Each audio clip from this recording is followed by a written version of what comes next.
नारायण या शब्दावरती आपण भाष्य करत आहोत आणि तो संविधानाला का लावला गेला किंबहुना का लावला जाऊ नये याबाबतचे जे काहूर सगळीकडे निर्माण होत आहे त्याबाबत हे तिसरं किंवा चौथं विवेचन आहे. हरकत नाही. माझी सर्वप्रथम प्रश्नकर्त्याला विनंती आहे की तुम्ही या आधीचे जे विवेचनाचे एपिसोड आहे ते YouTube किंवा अन्य माध्यमावर जाऊन बघावे. त्याच्यामध्ये तुम्हाला या प्रश्नाचं उत्तर सापडेल की आपण पारायण हा शब्द संविधानाला का लावला. प्रश्नकर्त्याचं म्हणणं असं आहे या ठिकाणी की पारायण हा पवित्र शब्द आहे आणि हा पवित्र ग्रंथांनाच लावला गेला पाहिजे. मान्य आहे. आम्ही 100% प्रश्नकर्त्याच्या म्हणण्याशी अध्यात्म पाहून याचं उत्तर देतो की हा पवित्र शब्द आहे आणि तो पवित्र ग्रंथांनाच लावला गेला पाहिजे. मग प्रश्नकर्त्याला असा एक प्रश्न विचारायचा वाटतो की भारताचं संविधान हे अपवित्र ग्रंथ म्हणायचं का? हा पवित्र ग्रंथ आमचा नाही आहे का? आणि हा ग्रंथ जर आहे याला एक पुस्तक तुम्ही म्हणत असाल तर सर्वसाधारणपणे जसं एकनाथी भागवत, विष्णू पुराण, ज्ञानेश्वरी, तुकाराम गाथा, दासबोध वगैरे ग्रंथांचा एक मांडणीचा पॅटर्न आहे. त्याच्यामध्ये जीवनाचं तत्व आणि तुम्हाला तुमच्या अस्तित्वाचं महत्व त्याच बरोबरीने त्या अस्तित्वाला न्याय कसा द्यावा. मनुष्य प्राणी भूतलावर जन्माला आल्यानंतर त्याच्या अस्तित्वाला न्याय कसा मिळेल याच्या बद्दलची सूत्री वर्णन केलेली आहे. आणि याला जर आम्ही पवित्र म्हणत असू तर तत्व आणि तर्कशुद्धतेच्या मापदंडानुसार संविधानामध्ये हेच लिहिलेलं आहे, हेच करण्यात आलेलं आहे. हे आपण जोपर्यंत संविधानाच्या अंतरंगात शिरून बघत नाही, संविधानामध्ये एक व्याख्या करण्यात आलेली आहे. ती व्याख्या तुमच्या अस्तित्वाची व्याख्या आहे. तुम्ही जेव्हा मतदानाचा अधिकार किंवा तुम्हाला मूलभूत हक्क आहे याबद्दल भाष्य करता तर ते मूलभूत हक्क हे तुमच्या अस्तित्वाचं एक पुरावाजन्य बिरुद आहे. तुम्ही अस्तित्वात आहात म्हणून हे सगळं आहे. मी आहे म्हणून हे सगळं आहे. मी आहे म्हणून धर्मग्रंथ आहे. मी आहे म्हणून संविधान आहे. मी आहे म्हणून हा समाज आहे. मी आहे म्हणून माझं कुटुंब आहे. मी आहे म्हणून माझा देश आहे आणि मी आहे म्हणून हा सगळा पसारा माझ्या भोवती कायद्याचा, मी टॅक्स देतो त्याचा. मी उद्या मेलो तर मला कुठलाही टॅक्स द्यावा लागणार. मी उद्या नसलो तर काहीही होणार नाही. न था कुछ तो खुदा ही था. अगर कुछ न होता तो खुदा ही होता. डुबोया मुझको होने ने, गर न होता मैं तो क्या होता. हा जो मिर्झा गालिबचा प्रसिद्ध शेर आहे त्याचं म्हणणं असं आहे की जगामध्ये काहीही जेव्हा नव्हतं किंवा नसतं तर काय असतं. एक परमेश्वरीय शक्ती असते ज्याच्यावर सगळेच जण मानतात तो देव स्वतःमध्ये आहे, त्या विश्वात आहे. ही जी सगळी संकल्पना आहे, जर काहीच नसतं तर परमचैतन्य ज्याला विश्व चैतन्य म्हणतो ते तर अस्तित्वात होतच आणि ते राहणारच आहे. मी जन्माला आलो नसतो तरी ते राहिलं असतं. मी जन्माला आलो त्यामुळं मला जे काही या जगातलं संवेदित होतं त्या संवेदनांची महती ही आहे. Thanks to that perception, those perception makes me feel that there is a cosmic universe. माझ्या जाणीवा आणि माझ्या नेणिवा यातून मला समजलं आहे की विश्व चैतन्य आहे, ही सृष्टी आहे, इथे वेगवेगळ्या आविष्काराने युक्त असा हा सगळा ब्रह्मांडाचा डोलारा आहे. हे सगळं मला कसं समजलं? माझ्या अस्तित्वाने समजलं.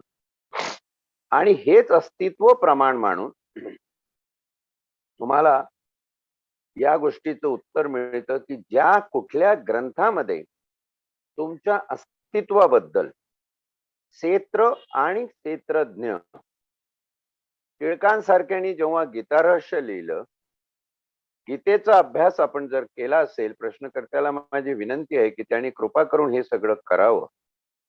विनंती एवढ्यासाठी म्हणतो की हल्ली वाचनाचा अभाव असल्यामुळं आपण शब्द प्रामाण्याकडे जातो आणि बुद्धी प्रामाण्य विसरून जातो. आपण थोडस बुद्धी प्रामाण्याने या सगळ्या गोष्टीचा विचार करूया. गीतेमध्ये क्षेत्र क्षेत्रज्ञ विचार सांगितलेला आहे. क्षेत्रज्ञ म्हणजे काय? की ज्या क्षेत्रात मी आहे त्या क्षेत्राचं ज्ञान मला असतं. मग आता मी भारतात आहे, मग मला भारताचं ज्ञान असू नये का? भारताच्या कायदे प्रणालीचं ज्ञान असू नये का? ज्याच्यामुळे दैनंदिन जीवनामध्ये माझे सगळे व्यवहार नियमित केलेले आहेत, विनियमित केलेले आहे, त्या कायद्याचं ज्ञान मला असू नये का? आणि तो जो क्षेत्रज्ञ विचार आहे, हा जितका पवित्र आहे, तुम्ही ज्या धर्मग्रंथाला प्रमाण मानता त्या धर्मग्रंथांमध्ये सांगितलेला हा विचार आहे. तोच विचार संविधानामध्ये सांगण्यात आलाय की तुम्ही अस्तित्वात आहात. तुम्ही आहात म्हणून हे सगळं आहे. तुम्ही आहात म्हणून समाज आहे, तुमचं कुटुंब आहे, तुमचा देश आहे. तुमचा देश हा कसा चालतो? सूर्य कुठल्या तरी आकाशगंगेच्या भोवती कित्येक वर्ष लावून एक फेरी मोजतो. आपण सूर्यावर जगत नाही, जगू शकत नाही.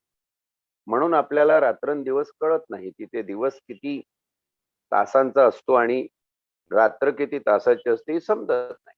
आपण पृथ्वीवर आहोत आणि पृथ्वीवर आपण जगत असताना पृथ्वी जेव्हा सूर्याभोवती एक प्रदक्षिणा घालते, तेव्हा 365 दिवस जातात, 3 ऋतू येतात आणि ही प्रदक्षिणा नियमित रीतीने चालत असते. तिला काहीतरी विशिष्ट नियम आहे.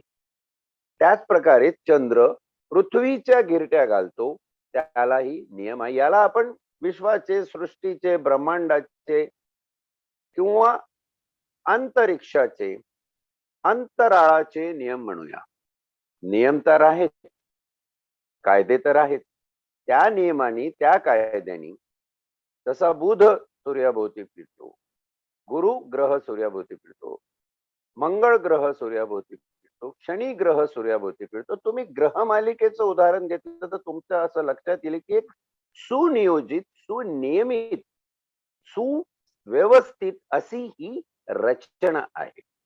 आणि ही रचना आपण जेव्हा अभ्यासतो तेव्हा ते नियम काय आहेत? 365 दिवस, त्यानंतर घड्याळ, त्यानंतर आपले प्रहर, त्यानंतर दिवस रात्र, हे सगळं समजण्याचं ज्ञान, त्याला म्हणूया आपण क्षेत्रज्ञ विचार. आणि कुठलाही धर्मग्रंथ, तुमचा प्रमाण धर्मग्रंथ, तो हिंदूंचा असू द्या, मुसलमानांचा असू द्या, ख्रिश्चनांचा असू द्या, सिखांचा असू द्या, पारसी लोकांच्या धर्मग्रंथामध्ये, बुद्ध आणि जैन लोकांच्या धर्मग्रंथामध्ये सुद्धा हा क्षेत्रज्ञ विचार आलेला आहे. तुमचं मानवी अस्तित्व हे प्रमाण धरल्याशिवाय तुम्हाला त्याच्याबद्दलचं विवेचन पुढे करताच येणार नाही. तुमचं अस्तित्व हे प्रमाण मानायलाच लागेल, तरच प्रश्नकर्ता असा प्रश्न विचारू शकतो. म्हणून मी सुरुवातीला म्हणालो, हा प्रश्न विचारण्यामागे प्रश्नकर्त्याचा भाव जर खरंच पवित्र असेल तर प्रश्नकर्त्यांनी माझी हात जोडून विनंती आहे, या सगळ्या संकल्पना समजून घ्याव्या. मग तुमचं अस्तित्व चलित होण्यासाठी जे विनियमन केलेलं आहे, जी सुव्यवस्था प्रस्थापित केलेली आहे, त्या व्यवस्थेचं नाव आहे भारतीय संविधान. आणि म्हणून भारतीय संविधानाला भारतीयांचा धर्मग्रंथ म्हणणं आजच्या घडीला जास्त संयुक्तिक आहे. आता तुम्ही या संकल्पनेचा विचार हा ग्रंथ कोणी लिहिला, ही घटना समिती कोणी स्थापन केली, कोण कोण घटना समितीचे लोक होते, अशा पद्धतीनं जर किस पाडून करत असाल आणि त्याला वेगवेगळी नामविधानं देऊन जर करत असाल, तर मला वाटतं आपण आपल्या अस्तित्वाशी प्रतारणा करतो आहे. आपल्या अस्तित्वाला प्रमाण माना आणि हे प्रामाणिक असं मानवी अस्तित्व आहे. आपल्या अस्तित्वामध्ये केवळ भावना नाही, तर बुद्धी आहे आणि या दोन्हीच्या वर भावना आणि बुद्धीचा संतुलित मेळ घालणारा विवेक आहे. तुम्ही विवेकाने जर विचार केला, तर जे नियम तुम्हाला विश्वात, अंतरिक्षात, अंतराळात दिसतात, तसेच नियम तुमच्या जीवनाला आहे. तुम्ही धर्मग्रंथामध्ये नेहमी एक वाक्य माहिती असेल प्रश्नकर्त्यांना, जे पिंडी ते ब्रह्मांडी किंवा ब्रह्मांडी ते पिंडी. मग हा ब्रह्मांडी ते पिंडी जर तुम्ही निकष लावला, तर जे काही या विश्वाचे, जे काही या सृष्टीचे, जे काही या अंतराळाचे, जे काही या ब्रह्मांडाचे नियम असतील, उद्या हे नियम बदलले तर काय होईल? अव्यवस्था निर्माण होईल, अराजक माजेल. कित्येक ग्रह हे ज्या ग्रहाची गुरुत्वाकर्षण शक्ती खूप मोठी आहे त्याच्याकडे खेचले जातील आणि समाप्त होतील. धूमकेतू सारखे प्रकार होतील. म्हणून ही रचना आणि त्याचं सुनियमन हे महत्वाचं आहे.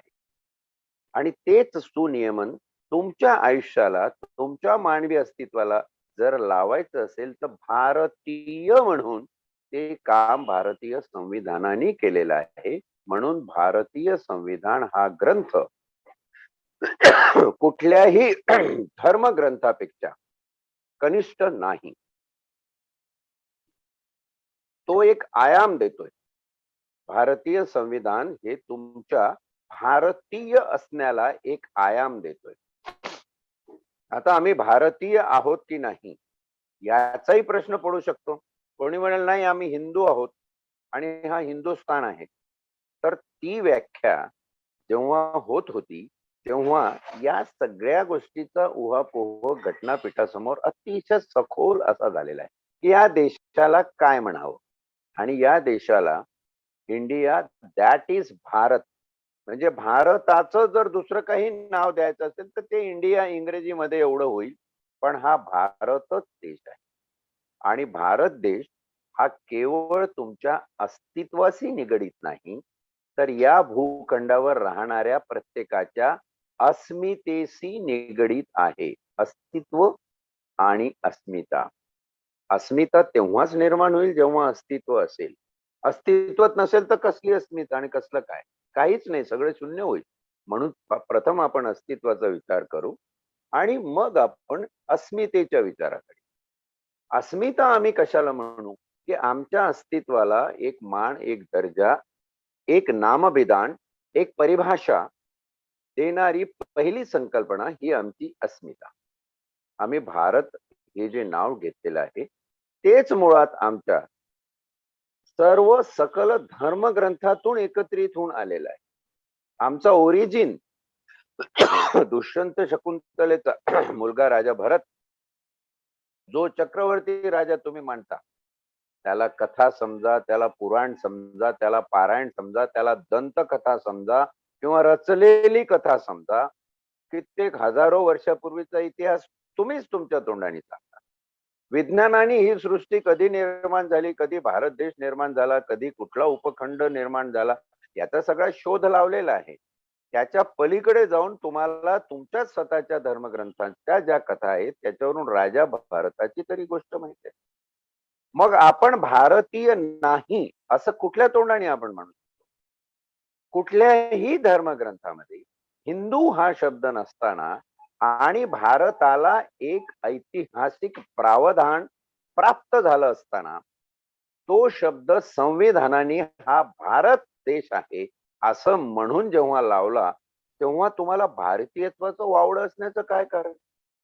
आणि जर तुम्ही भारतीय आहात तर जसे सृष्टीचे नियम आहेत तसे तुमचेही नियम असले पाहिजेत.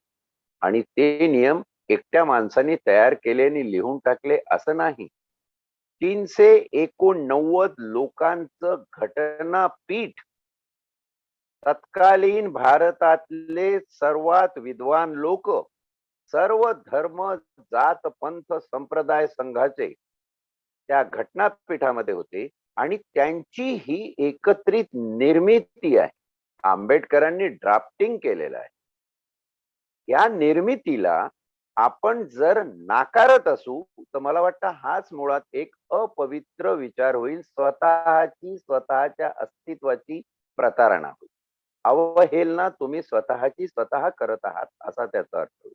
म्हणून भारतीय या शब्दाची महती आणि आपण भारतीय आहोत त्याचा सर्वांना सार्थ अभिमान असणं ही आपल्या अस्तित्वाची पहिली अस्मिता होय.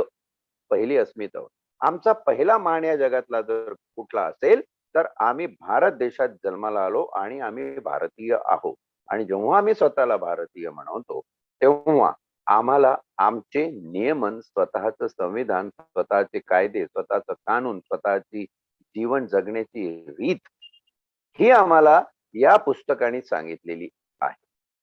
आज जर तुम्ही एखाद्या पूजे चर्चेमध्ये बसला असाल, ज्ञान यज्ञादी प्रश्नांमध्ये तुम्ही गुंतला असाल आणि अध्यात्माचं तुम्ही स्पिरिच्युअलिटीचं सगळं मंथन करून त्याच्यामध्ये मग्न झाला असाल आणि त्याच वेळी इन्कम टॅक्सची नोटीस आली किंवा दारावर पोलीस समज घेऊन आला किंवा ईडी मध्ये काहीतरी झालं म्हणून तिथले लोक येऊन त्याच्यामध्ये तुमच्या नावाचा उल्लेख झाला तर तुमचं मन लागेल का?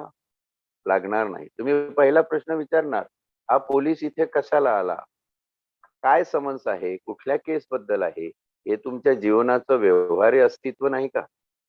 आणि हे जीवन नियमित होताना तसं हे पोलीस बद्दल झालं, तसंच टॅक्स बद्दल आहे, तसंच तुमच्या निवडणुकांबद्दल आहे, तसंच तुमच्या मतदानाबद्दल आहे, तसेच त्यावेळी तुम्हाला काय काय अधिकार आहे, कुठले हक्क तुम्हाला दिलेले आहे, त्या हक्कातले मूलभूत हक्क कुठले आहे, तुमची कर्तव्य कुठली आहे, याचं पारायण, याचा विचार म्हणजेच संविधानाच्या मांडणीचा एकत्रित समावेशक विचार. असं म्हटलं तर काही वावगा होईल का त्याच्यामध्ये? अजिबात वावगा होणार. म्हणून हे जे उपटसुंबी पणाचे विचार आपल्या मनात येतात, की अमुक एक शब्द हा पवित्र आहे आणि तो धर्मग्रंथांनाच लागू शकतो, तर संविधान हे सुद्धा पवित्रच आहे आणि ते सगळे नियम जे तुमच्या धर्मग्रंथाला लागू शकतात ते भारतीय संविधानाला लागू शकतात, कारण हा भारतीयांचा धर्मग्रंथ आहे. राजकारण हा धर्म नाही का? राजकारण हा धर्म नाही. धर्मसत्ता चालवणे हा धर्म नाही. अर्थसत्ता प्रस्थापित करणे हा धर्म नाही. वेगवेगळ्या धर्माच्या परिभाषा तुम्ही तुमच्या मानवी अस्तित्वाला लावून घेऊ शकतात. इतकं मानवी अस्तित्वाचं परीघ विस्तीर्ण आहे, विस्तारलेलं आहे. तुम्ही जेव्हा वडील असता पितृधर्माचं पालन होतं, तुम्ही जेव्हा भाऊ असता भातृधर्माचं पालन होतं, तुम्ही जेव्हा आई असता मातृधर्माचं पालन होतं. धर्म या शब्दाची व्याख्या आणि धर्म ग्रंथ कोणाला म्हणावं त्या शब्दाची व्याख्या जर आपण करत बसलो तर पारायण हे जसं धर्मग्रंथांना लागतं तसंच हे संविधान म्हणजे हा आमचा राजकीय धर्म आहे. परंतु भारतामध्ये आमची राजकीय सुचिता डेव्हलप नाहीये. राजकीय सुचिता आमच्यामध्ये बिंबवलेली नाही. अनेक लोक, चांगले चांगले शिकलेले लोक या ठिकाणी असं म्हणतात, राजकारण बाबा राजकारणाचे आपला काही संबंध नाही, राजकारण सोडून तेवढं बोला. अरे कशाला राजकारण सोडून बोला? ते राजकारण तुमच्या दारात थेट येऊन ठेपलेलं आहे. टीव्हीचं बटन ऑन करा तर 24 तासातले 20 तास नुसतं राजकारण्यांची बडबडणं, राजकारण्यांचे उखाणे पाखाणे, त्यांचे हेवे दावे हेच सगळं चाललेलं असतं. तुमच्या घरात, तुमच्या बेडरूम मध्ये ज्या ठिकाणी राजकारण येऊन ठेपलेलं आहे, राजकीय शक्ती तुमच्या प्रत्येक जीवनांगाला जीवनाच्या प्रत्येक अंगाला प्रभावित करते आहे. केवळ तुमचं अर्थकारण प्रभावित करत नाही. केवळ तुमचं रस्त्यावरचं चालणं किंवा गाडी चालवणं, मास्क लावणं, हेल्मेट घालणं हे नियमित करत नाही. तर प्रत्येक गोष्ट, तुमचं प्रत्येक जीवनांग प्रभावित करते. ते राजकारण समजून न घेणे हा मूढपणा आहे. मूर्खपणा नाही म्हणणार, मूर्खपणाच्या पलीकडचा शब्द मूढ आहे. देव आहे अंतर्यामी, व्यर्थ हिंडी तीर्थगामी, तुका म्हणे मूढ जना, देव देही का पाहिना. तुकारामाने वापरलेला हा शब्द आहे त्यांच्या अभंगात, मूढपण. मूढ कोणाला म्हणायचं? की ज्याला सगळं कळतं, ज्याच्याकडे कळून घेण्याची बुद्धी आहे, पण सोयीस्कररित्या काही गोष्टी आम्हाला कळतच नाही, कारण आम्ही तिकडे जाणारच नाही, तिकडे बघणारच नाही, असा अविर्भाव आणून जे लोक खोट्या संकल्पनांना खऱ्या मानून मिरवतात आणि त्याच्यावर वावदुकी निर्माण करतात, त्या नाम मूढ. म्हणून आपलं जीवन ज्या ज्या गोष्टींनी प्रभावित होतं त्याच्याबद्दलचं ज्ञान असणं हा तर्कशुद्धपणा आहे. आणि ते सगळं समजत असताना आम्हाला त्याच्याशी काही घेणं देणं नाही, ते काही पारायण असू शकत नाही, असं म्हणणं हा मूढपणाचा एक विचार होईल, असं मला प्रांजळपणे वाटतं.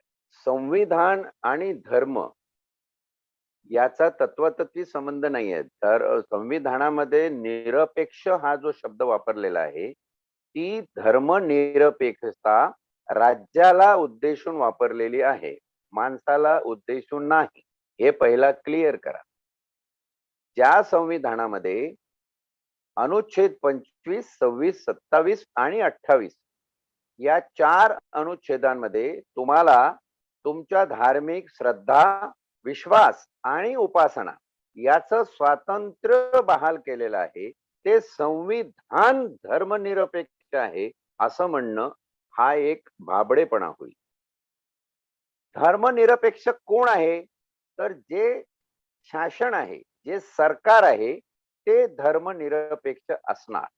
State is not bias to any religion, हा धर्मनिरपेक्षतेचा संदर्भ आहे.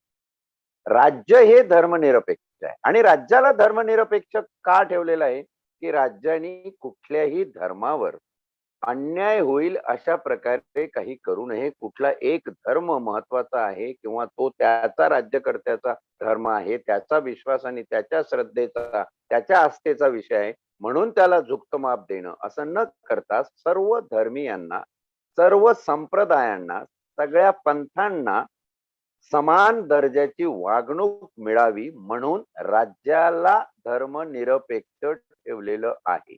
हा जर मुद्दा स्पष्ट होत असेल तर मग आपण पुढचा मुद्दा इथं बघूया की द्विभार्या कायदा. द्विभार्या कायदा हा मानवतेच्या दृष्टिकोनातून रद्द करण्यात आला.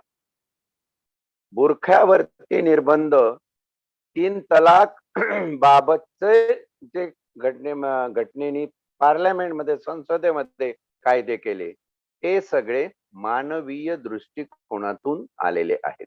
सर्वात प्रथम आपण मानव हा आपला धर्म आहे इतकं तर मानायला काही हरकत नाही. त्याशिवाय आपले जे वेगवेगळे धर्म आहे त्या सगळ्या धर्मियांना समान वागणूक मिळावी म्हणून राज्य हे धर्मनिरपेक्ष केलेलं आहे भारतीय संविधानात. आणि राज्याला एकदा धर्मनिरपेक्षतेचा दर्जा दिल्यानंतर राज्यावर ही जबाबदारी दिलेली आहे की कुठल्या धर्मावर त्याच्या चाली, रीती, रूढी, परंपरेनी जर मानवीय प्रकारचे अन्याय होणार असतील तर ते दूर करण्याचं अधिकार आणि प्राधिकार हे राज्याला दिलेले आहेत. त्या बरमुखून हे होत असतं. आता एखाद्या धर्मीयांचं कोण म्हणेल की ही जी तुलना जशी होते की मुसलमानांचं हे असं आहे, त्या ठिकाणी ते तसं आहे, तर त्याच्यावरती समान नागरी कायदा हे सुद्धा एक उत्तर आहे. पण समान नागरी कायदा या देशात का होत नाही याबद्दल आजपर्यंत इथल्या लोकांनी आत्मपरीक्षण करावं की किती सरकार आली, किती सरकारांच्या निवडणूक अजेंड्यामध्ये, निवडणुकीच्या जाहीरनाम्यामध्ये हा मसुदा समाविष्ट असताना समान नागरी कायदा अजूनही या देशात आला नाही. त्याबद्दल आपण किती राज्यकर्त्यांना विचारणा करतो. समान नागरी कायदा व्हावा त्यासाठी याचिका सुप्रीम कोर्टामध्ये पेंडिंग आहे. आपण जेव्हा संविधानाच्या पारायणामध्ये त्या अनुच्छेदाचा उल्लेख केला तेव्हा हा उल्लेख आला होता. त्याबद्दल आपण का विचारणा करत नाहीये? जिथं देशातला नागरिकच झोपलेला आहे, किंबहुना झोपेचं सोंग घेऊन झोपलेला आहे, त्याला कसं जागृत करणार? हा जागरूक जर असेल नागरिक तर निश्चितपणे त्याला धर्मनिरपेक्षता काय आहे ते समजेल, धर्माचं स्वातंत्र्य संविधानामध्ये दिलेलं आहे काय समजेल. उलट संविधानचा असा ग्रंथ आहे की ज्याच्यामध्ये केवळ तुम्हाला धर्माचं स्वातंत्र्य नाही तर सगळ्या धर्माची समावेशकाची व्याख्याही आहे. कुठल्याही धर्मग्रंथामध्ये उचलून मला हिंदू या शब्दाची व्याख्या सांगावी, परिभाषा सांगा, कुठेच नाही. आणि ही परिभाषा नसल्यामुळे आपण म्हणतो हिंदू ही जीवन प्रणाली आहे, मान्य आहे. पण हिंदू या शब्दाची व्याख्या त्याच्यामध्ये कुठले कुठले धर्म समाविष्ट होऊ शकतात? शीख आणि बौद्ध, जैन या धर्मांचा त्याच्यामध्ये समावेश होतो. ही परिभाषा करणारं संविधानाचं अनुच्छेद 26 वाचल्यानंतर आपल्या लक्षात येतं, त्याचं पारायण केल्यानंतर आपल्या लक्षात येतं की ह्या उद्या जर आम्हाला कुठं हिंदू या धर्माची व्याख्या काय आहे ते जर बघायचं झालं तर त्याची व्याख्या ज्या प्रमाणात संविधानामध्ये दिलेली आहे ती त्या प्रमाणात प्रमाणित म्हणून सांगता येईल की yes that is the definite. म्हणजे संविधानाने हा विवेकपूर्ण, समतोल, बौद्धिक आणि भावनिक संतुलन साधलेलं आहे. राज्याला धर्मनिरपेक्ष केलं, व्यक्तीला धर्माचं स्वातंत्र्य, श्रद्धेचं स्वातंत्र्य, त्याचबरोबर त्या अंधश्रद्धा नसाव्यात हेही बजावून सांगितलं. आणि हे जे स्वातंत्र्य धर्माचं, आस्थेचं, उपासनेचं, विश्वासाचं, श्रद्धेचं दिलेलं आहे त्यालाही निर्बंध लावलेले आहेत. निर्बंध फक्त आणि फक्त एवढ्यासाठीच लावलेले आहे की कुठल्याही धर्माचं स्वातंत्र्य हे दुसऱ्या धर्मीयांवर अमानवीय रीतीनं अन्यायकारक होऊ नये, इतका स्पष्ट त्याचा अर्थ आहे. हे बघा, आता प्रश्नातून प्रश्न निर्माण झाला, तिथेच कसं पारायणाची गरज आहे असं समज. ही ही बाब आपल्याला आजपर्यंत 70 वर्षात नाही कळली. कारण जसं धर्मग्रंथाचं आम्ही पारायण करतो, सुग्रीवाच्या मुलाचं नाव काय होतं आणि वालीच्या मुलाचं नाव काय होतं, अंगद कुठल्या पद्धतीनं शिष्टाई करायला गेला, हे सगळं आपल्याला माहित आहे कारण वारंवार त्या कथा आमच्यावर बिंबवलेल्या आहेत. परंतु भारताचं संविधान हे आम्हाला अभ्यासा पलीकडे कधी त्या LLBच्या पलीकडे बघितलंच नाही. माझे अनेक मित्र मला म्हणतात, अहो ते तुमच्या संविधानाच्या पारायणाचे आम्ही ते बघतो पण त्याचा वकिलांना फायदा, आम्हाला काय? म्हटलं जरा नीट बघा, शब्द ऐका, त्याच्यातल्या परिभाषा आहे ते बघा, तुम्हाला समजेल की संविधान हे तुमच्यासाठी आहे. संविधान हे तुमच्या अस्तित्वाला चौफेर आयाम देणारं एक कृतीशील आराखडा आहे कायद्याचा. कायदा ज्याला आम्ही म्हणतो, कधी भीती बाळगतो, कधी त्याच्यापासून लांब पळतो, कधी तो पाळतो, कधी पाळत नाही, त्या कायद्याचं काय प्रावधान आहे? कुठून जन्माला आला आणि कोणी असे कायदे केले? कोणी या प्रकारचं हे सगळं व्यवहार्य जीवन माणसाचं नियमित केलेलं आहे? तर त्याचं नाव आहे संविधान. म्हणजे संविधानाचं पारायण ही अत्यावश्यक बाब आहे. आपलं दुर्दैव आहे, जसं समान नागरी कायद्यासाठी आपण पुरेसे जागरूक नाही, तसंच आपण या संविधानाप्रती पुरेसे जागरूक नाही आहोत. आणि तुम्हाला याच्या पुढचं सांगतो, याच्यामध्ये कुठल्याही राजकारणाच्या किंवा धर्मसत्तेच्या लोकांना हिणवण्याचा प्रकार नाहीये. पण लक्षात घ्या, राजकीय शक्तीने राजकीय शक्तीने आजपर्यंत संविधान अशा प्रकारे पुढे आणलंच नाही. जे लोक संविधानाचे पाईक म्हणून आमदार आणि खासदार होतात त्यांनी या संविधानाचं पारायण अत्यावश्यक रीतीनं करावं. लोक कल्याणकारी, जनकल्याणकारी राज्य त्याच्यातून निर्माण होईल. स्वकल्याणकारी राज्य निर्माण होणार नाही. आज MLA झाला, मंत्री झाला की कैक पटीनं त्याची संपत्ती वाढते. आम्ही प्रश्न विचारतो, ज्याचा आजोबा 10 बाय 15च्या खोलीत राहत होता तो 150 करोडचं घर बांधतो. आम्ही प्रश्न विचारतो? नाही विचारत. कारण आमच्यामध्ये राजकीय सुचिता नाही. आणि सरते शेवटी उत्तर याचं एवढंच देईल की आमची राजकीय शक्ती ही सदा न कदा धर्मसत्तेच्या अधिपत्याखाली काम करत आलेली आहे. भारतातच हे झालं असं नाही, तर जगातही हा प्रकार झालेला आहे.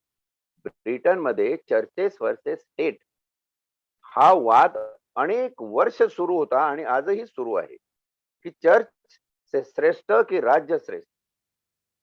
चर्च म्हणजे धर्मसत्ता ही श्रेष्ठच आहे, पण धर्मसत्तेचं श्रेष्ठत्व त्यांच्या पठडीतलं आहे.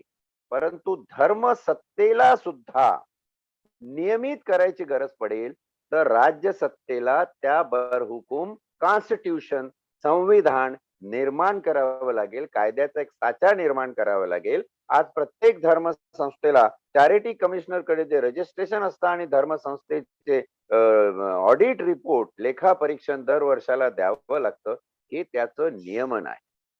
परंतु आमच्या भाबडेपणामुळं आणि केवळ आमच्या शब्द प्रामाण्यपणामुळं, बुद्धी प्रामाण्य गहाण ठेवल्यामुळं आम्हाला हा भ्रम निर्माण झालेला आहे की आमची राज्य सत्ता ही धर्मसत्तेच्या अधिपत्याखाली आहे. धर्मसत्ता एक वेगळं बिरुद आहे, किंबहुना धर्मसत्ता ही सर्वात आधी जन्माला आली. त्याच्या आधी जन्माला आली अर्थसत्ता.